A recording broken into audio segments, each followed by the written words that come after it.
2025 is the year of the snake, and to bring in the new year, I decided to do 4 different snake-inspired makeup looks, and I'll bring you through all of them. So let's get started. The first makeup look that I did was inspired by the coral snake. Coral snakes are known for their signature red, black, and milky white stripes, so I wanted to go with something more graphic linery, something stripy, so I did just that with the Sahur Beauty gemliners. And I started off by doing a U shape in the inner corners of my eyes, the black liner, and I'm mirroring that on the other eye. When I do symmetrical graphic liner looks like this, I like to work one eye at a time, but I stop in between sections that make sense to mirror it on the other eye, so that I only need to focus on getting small sections of the eye look looking symmetrical instead of the whole thing. For this look, I wanted my graphic liner to be even in width all the way through, and I also wanted the liner to be visible when I open my eyes. Because I do have hooded eyes, so I make sure to keep my eyes open when I'm drawing the lines so that I can gauge how far my eyeliner should actually go onto my eyelid.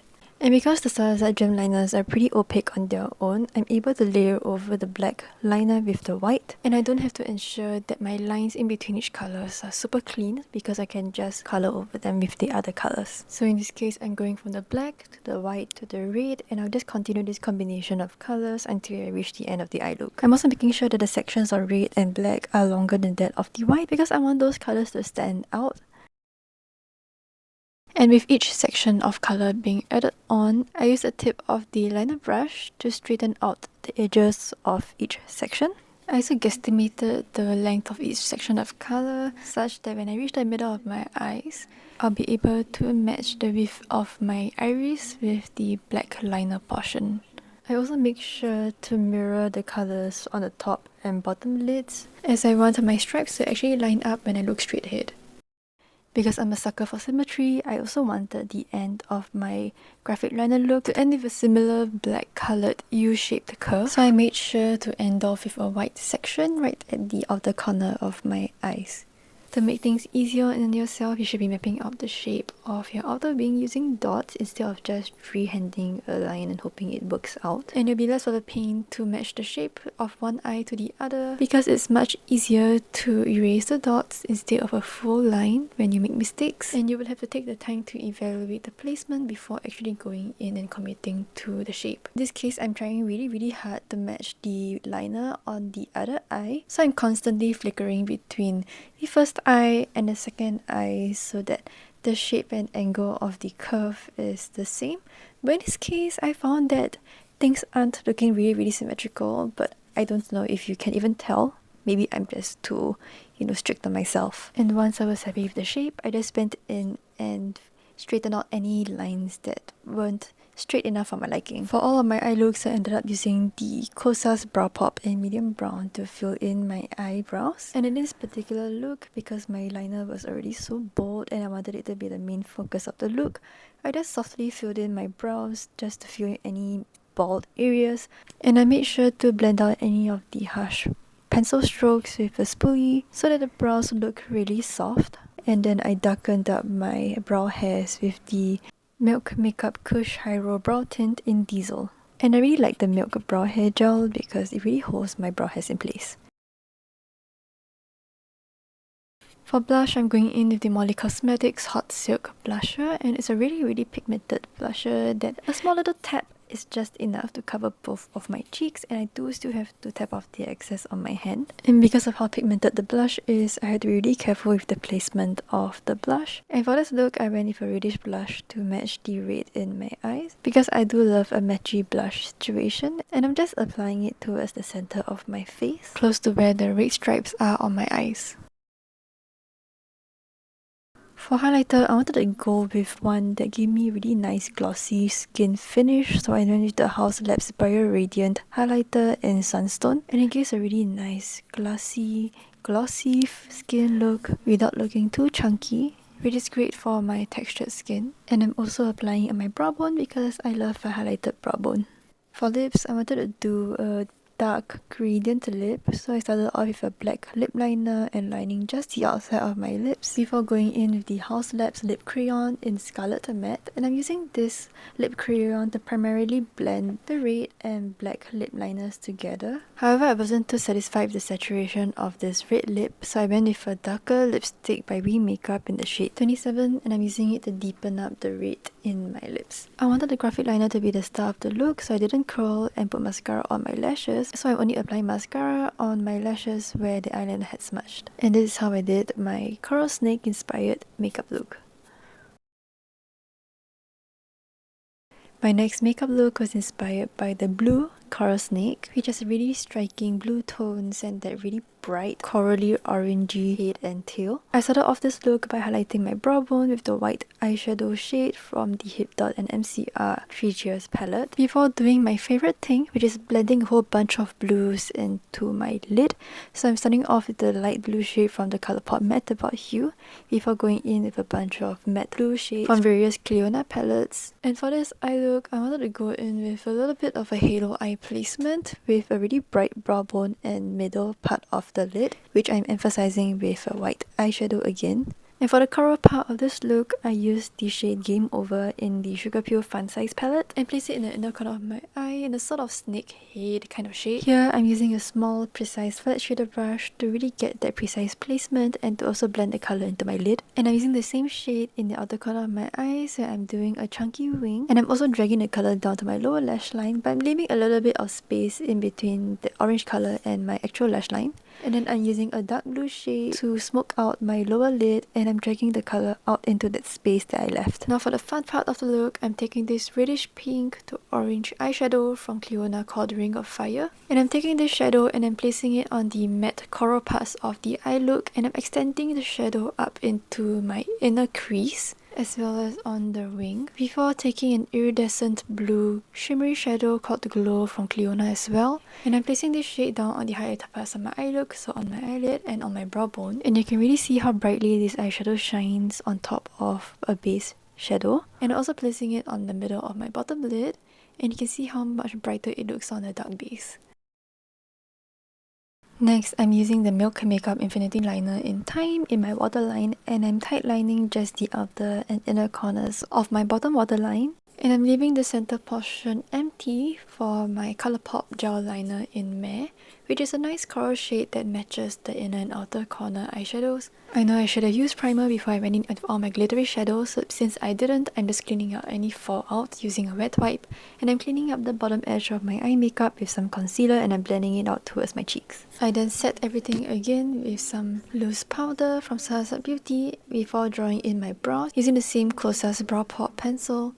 And this time I'm elongating the tail of my brow to match the length of my winged eyeshadow before brushing out any harsh edges with the brow spoolie and darkening up my brow hairs again with the Milk Makeup High Roll Brow Tint. And this time I'm going in with a little bit more brow tint because I want my eyebrows to actually stand out against the competing eyeshadow look. And I'm curling and putting mascara on my lashes to prep for falsies, and I'm using these thick spiky ones that are reminiscent of the manga style lashes. And I've just been a fan of the manga style lashes for a while now because I like the spikiness, and despite being long and thick, because they're kind of sparse, they don't look too overbearing. For blush, I'm using the Kosas Blush is Life in Thrill, which is a nice hot pink that matches that pink shift in the shimmer eyeshadow that I use from Clionadh. And for highlight, I'm using the House Labs highlighter in Fire Opal, which is a really gorgeous orange highlighter that again matches the orange shift in my eyeshadow. For lips, I'm also using this pinky color from 3CE. And even though I did start off by using a coral eyeshadow for my eyes, the pink shimmers in the Clionadh shadow I used turned the coral into a little bit more of a pink shade, so I wanted to go with pinks to match that.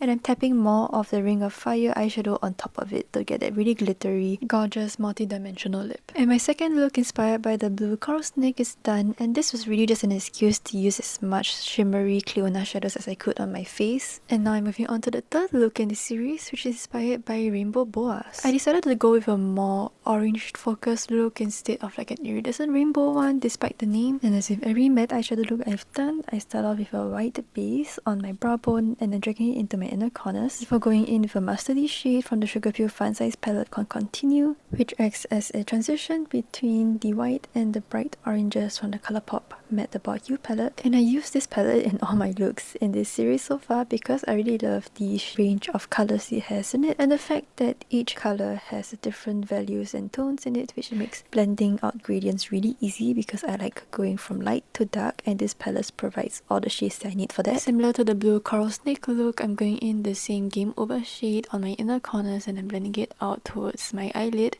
I'm then using the bright orange shade in the Sugar Pure palette called High Score to map out the blobs that are also present on this snake's body, and I'm going to be using this reference image a lot because this is the look that's the least abstract. Using a fine tip black liquid liner pen, I'm tracing out each blob, and this part doesn't have to be perfect. In fact, the more jagged the better because you want everything to look organic and natural, which is great for me because I can't be bothered to be too precise in this step anyways. I want this eye look to look sultry, so I'm drawing a thin line following the shape of my bottom lid and connecting it to my eyelid, but I'm keeping it really thin because I don't want it to interfere with the liquid liner stuff that's going on my lid. And speaking of the liquid liner stuff that's going on my lid, I'm thickening the rings in a random manner to again mimic that pattern on the rainbow boa. And even though this eye look has a lot of liner components to it, it's great that we don't really have to be too precise. Now for the inner corner portion, I'm mimicking the pattern that's on the head of the snake. So I'm extending the inner corner liner before adding on 2 additional lines adjacent to it.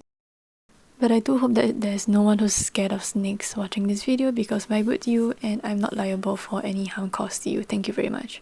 And the graphic liner stuff doesn't end there because I'm adding more circles and dots to my eyes, and I'm trying to space them out as evenly as I can so that it doesn't look too congested. And again, even though I have hooded eyes, I'm able to use the space on my brow bone to do all this graphic liner stuff, so do not let your hooded eyes stop you from doing interesting, colourful eye looks. And for these dots, I decided to do alternating smaller and larger dots because it adds more interest to the look. Moving on to my eyelashes, I'm curling them and applying some of my Judy Doll Iron Strong mascara just to hold their curl before going in with this strip lash. And I'm choosing something that's a little bit more on the finer side because I want the details on my lid to be seen. But for my lower lid, I'm using this really spiky full lash, then connecting it from the inner corner liner to the outer part before going in with this really glowy orange blush from Il Maquillage and topping it off with this Cyber Colors highlighter that's also equally beautiful and glowy like the House Labs one. For my brows, again drawing them in with the Kosas Brow Pop, but this time I'm doing an elongated straighter brow compared to the blue coral snake look. In general, I tend to change my brow shape according to the length of my eye look because I like to balance things out.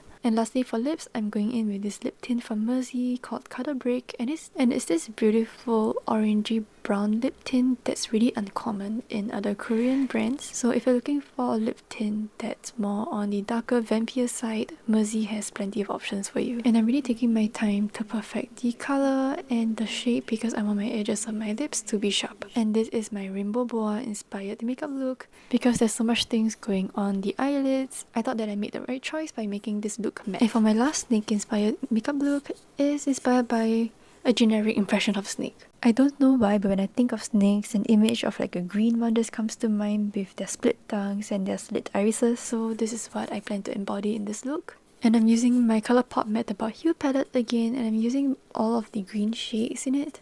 And again, with any blending that I do, I start off with the lighter shade before deepening up the colours. And I'm not bringing out this eyeshadow too much. I want to keep it a little bit more compact, a little bit more wedged in. And you can tell that I really love the halo eye placements because I've been doing them so much. When I'm down to my darkest green shade, I'm using that small pencil brush that I've used for blending, and I'm dragging it out to form a really long wing straight out from the outer corner of my eyes. And sharpening and cleaning up the wing with a concealer brush. And this time I'm doing something a little bit different, and I'm doing a second wing from the outer third of my lower lid. And again, I'm mapping out the shape with just whatever's left of my brush before deepening it out with the same shade and cleaning it up with some concealer. This time I'm actually using primer. I'm using the Milk Makeup Hydro Grip Eye Primer because I'm going in with some pressed glitters from Glam Shop PL. And I'm using my finger and pressing the lighter green glittery shade into the center of my eyelid where I didn't put any eyeshadow on. And I'm using my finger to really press that darker green glittery shadow into my inner and outer lid, and I'm using light tapping motions to sort of blend that darker and lighter green glitters together. And I'm repeating everything on the other eye, and look how beautiful and shimmery these glitters look. I love glittery eyeshadows so much. And I'm using a small pencil brush this time to apply the glitters to my under eye. Then I'm using a matte black eyeshadow. This one is from the Hip Dot palette, and I'm darkening out my wings using light tapping motions because I don't want to disturb the glitters. And finally, I'm taking that first green matte shade from the Colourpop palette and using it to highlight and add colour to my inner corners. Before you guessed it, curling and putting mascara on my eyelashes. And I'm using the Iron Strong mascara to mainly hold my curl in place so that my lashes don't stick out from the falsies that I'm adding on top of it. And I'm using these sort of sparse spiky ones again just to add length to my natural lashes. And I'm putting clumps of this really pointy spiky lash that I cut off from another lash in the middle of my eyes, and this mimics that slit irises that snakes have. And for my lower lashes, I'm adding some clusters of falsies on either side of the spike. And for my brows, I'm doing an elongated straightened brow, and you can see that my natural brow has more curve than the brow that I drew on, but that's fine because I'm using my brow gel to try and coax the brow hairs into place. For blush, I'm using this one from Girl Code where people claim it's like black, but it's obviously not black, it's just like a burgundy color. Yet using my finger, and I'm mainly focusing it on the lower parts of my cheeks and even dragging it downwards. And I really love to use this blush with any green eyeshadows that I have because it gives a really nice rosy flush to the skin. For lips, I'm using two MAC Cosmetics Powder Kiss lipsticks. The first being Blurred Kiss, and I'm applying it in the middle of my lips and using my fingers to blend it out before going in with the darker color in Pretty Please and applying it just to the center of my lips and lightly tapping it out. And I think that this blurry rosy lip pairs really nicely with the blush and the blurriness of the eye look. And now my final snake inspired makeup look is complete. I had so much fun doing these snake inspired looks because I've always done a lot of red and gold makeup for Chinese New Year, and I'm really glad that I've changed it up this year. So let me know which one is your favorite look, and do subscribe and follow me on all my other social media at carorolee, and I hope to see you in my next video.